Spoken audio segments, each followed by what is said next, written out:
वहाँ से इनकी इकोनॉमी जो है वो स्टेबल हुई और इस वक्त बांग्लादेश चाइना के बाद दूसरी बड़ी गारमेंट्स मैन्युफैक्चरिंग इंडस्ट्री है। इस वक्त बांग्लादेश पूरी दुनिया को जो कि एक्सपोर्ट करता है गारमेंट्स, वो चाइना के बाद दूसरे नंबर के ऊपर है। बड़ी एक विजनरी लीडर्स हैं और इनको एक फ्यूचरिस्टिक लीडर भी कहा जाता है और इनका एक विजन है।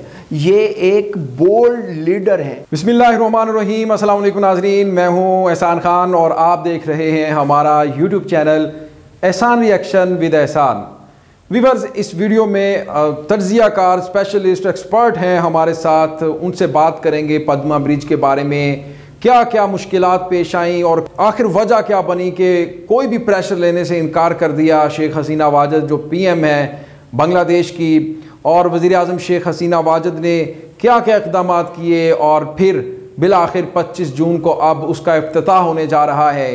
पाकिस्तान के बहुत ही अच्छे तज्ज़ियाकार हैं और इकॉनमी के ऊपर इनको साथ ही साथ टेक्सटाइल जो सेक्टर है उसके बारे में इनको बहुत ज़्यादा जानकारी भी है और एक्सपर्ट भी हैं, इंजीनियर भी हैं। रिजवान साहब हमारे साथ होंगे और उनसे पूछेंगे, मैं उनसे सवाल करते हैं कि पद्मा ब्रिज के बारे में बताइएगा कि कोई भी दबाव लेने से फ़ौरन आज़ाद पॉलिसी को देख लें, आप खारजा पॉलिसी को देख लें, उसको लेकर के आखिर वजह क्या है कि बांग्लादेश जो पद्मा ब्रिज आज इतना बड़ा मेगा प्रोजेक्ट बना लिया है और आज कहाँ खड़ा है, इसके बारे में हम रिजवान साहब से पूछेंगे। उनकी तरफ बढ़ते हैं। इससे पहले कि हम रिजवान साहब से पूछें तो आपसे गुजारिश है कि हमारे चैनल एहसान रिएक्शन को अगर अभी तक आपने सब्सक्राइब नहीं किया तो जल्दी से चैनल को सब्सक्राइब भी कर लें, बेल आइकन भी प्रेस कर दें और वीडियो को लाइक भी करें। कमेंट सेक्शन में आप अपनी फीडबैक से हमें ज़रूर आगाह किया करें, दिल खोल कर बात किया करें और जो दिल करता है वो आप लिखा करें। हमारी टीम उसका बगौर जायज़ा लेती है, उसे देखती है और जितना हो सके तो उसका फीडबैक भी हम भी देते हैं। तो व्यूअर्स, बढ़ते हैं रिजवान साहब की तरफ से। बहुत शुक्रिया रिजवान साहब आपके कीमती वक्त का। बताइएगा कैसे देखते हैं आप पद्मा ब्रिज को? बहुत बड़ी कामयाबी है, बड़ा प्रोजेक्ट है और फिर उसके बाद जिस तरह से अमेरिका और फिर वर्ल्ड बैंक और यूरोप ने भी काफ़ी प्रेशर में लिया पीएम हसीना को, लेकिन उसके बावजूद भी शेख हसीना ने दबाव लेने से इनकार किया और इमदाद भी नहीं ली और बग़ैर इमदाद के, हेल्प के, और जायका हो गया, इसके बाद एशियाई तरक्याती बैंक हो गया, उनकी इमदाद के बगैर ही इतना बड़ा प्रोजेक्ट शुरू कर लिया और फिर 25 तारीख को इसका इफ्तिताह है। इसको आप किस तरह से देखते हैं रिजवान साहब? जी एहसान, बहुत शुक्रिया। मैं आपको बताता चलूँ कि बांग्लादेशी जो प्राइम मिनिस्टर हैं शेख हसीना वाजिद, ये शेख मुजीबुर रहमान की साहबजादी हैं और बड़ी एक विजनरी लीडर्स हैं और इनको एक फ्यूचरिस्टिक लीडर भी कहा जाता है और इनका एक विजन है। ये एक बोल्ड लीडर हैं और इन्होंने बड़े स्टेप लिए हैं पास्ट के अंदर भी, जो एक लंबी दास्तान है, एक लंबी लिस्ट है। अगर हम बताना चाहें तो अभी टाइम नहीं है, इंशाल्लाह नेक्स्ट वीडियो के अंदर कभी आप उनका जिक्र हम करेंगे प्रॉपरली। तो इस वक्त जो पद्मा ब्रिज का एक पूरा एक शोर है, एक पूरी दुनिया के अंदर एक शोरगुल है कि जो कि बांग्लादेश इस वक्त अमेज़ोन के बाद एक बहुत बड़ा ब्रिज जिसकी इनॉग्रेशन अभी 25 जून को करने जा रही है बांग्लादेशी गवर्नमेंट। ये बहुत बड़ा माइलस्टोन है जो कि अचीव किया है बांग्लादेशी गवर्नमेंट और इसकी मुबारकबाद के मुस्तहिक हैं शेख हसीना वाजिद और उनकी पूरी नेशन और उनकी पूरी गवर्नमेंट। तो नाजरीन, मैं बात कर रहा था अपने स्टार्ट में कि वो एक विजनरी लीडर हैं और उन्होंने साबित भी किया है। ये एक बहुत बड़ा स्टेप जो कि 2014 के अंदर इस प्रोजेक्ट का आगाज़ किया जाता है और फिर 2022 इसी मंथ में आफ्टर 9 या 8 डेज के बाद इसका काउंटडाउन शुरू हो चुका है और आज से चंद दिन की दूरी के ऊपर बाकायदा इसका इफ्तिताह होने जा रहा है।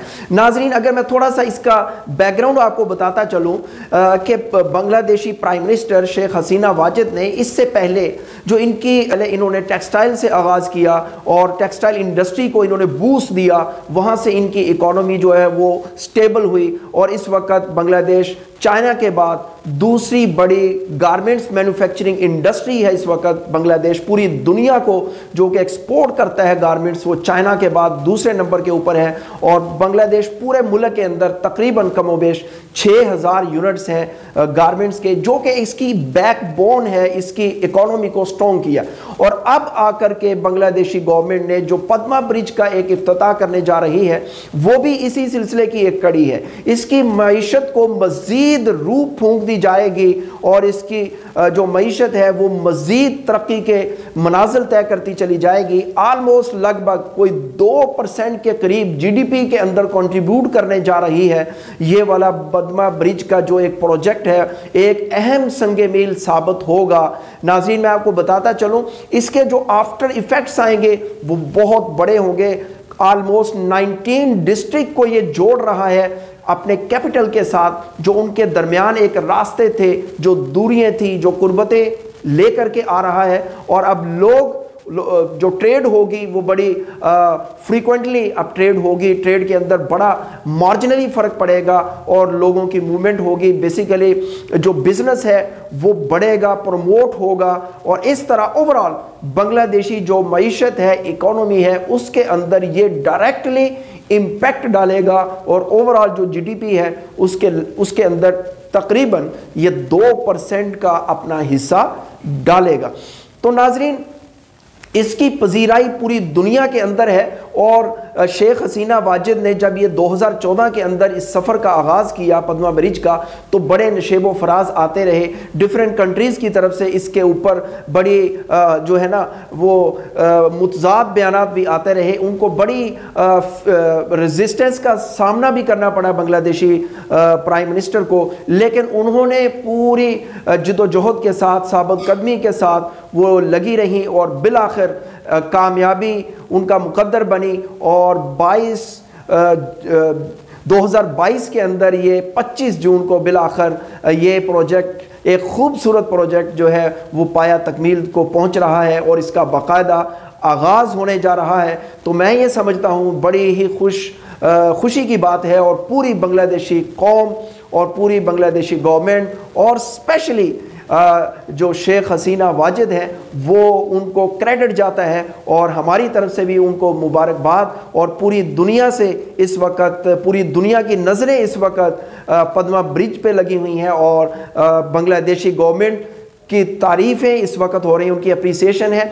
तो मैं ये समझता हूँ इस तरह के जो स्टेप्स होते हैं जो बांग्लादेशी प्राइम मिनिस्टर ने लिए हैं, और ये वाले जो स्टेप्स होते हैं, ये इस तरह उसकी नेशन का मोराल भी हाई करते हैं और उसकी जो डेवलपमेंट होती है उसके अंदर भी बड़ा अहम और कलीदी किरदार अदा करते हैं। बहुत शुक्रिया रिजवान साहब। रिजवान साहब टेक्सटाइल के एक्सपर्ट हैं, टेक्सटाइल सेक्टर को, गारमेंट्स को बहुत अच्छी तरह जानते हैं। जिस तरह से वो शेख हसीना वालिद के बारे में बता रहे थे, वो बहुत ही अहसन कदम जो उन्होंने उठाए हैं अपनी कौम के लिए, मुल्क के लिए, वो आज साबित भी हो रहा है जिस तरह से पद्मा ब्रिज बनने जा रहा है।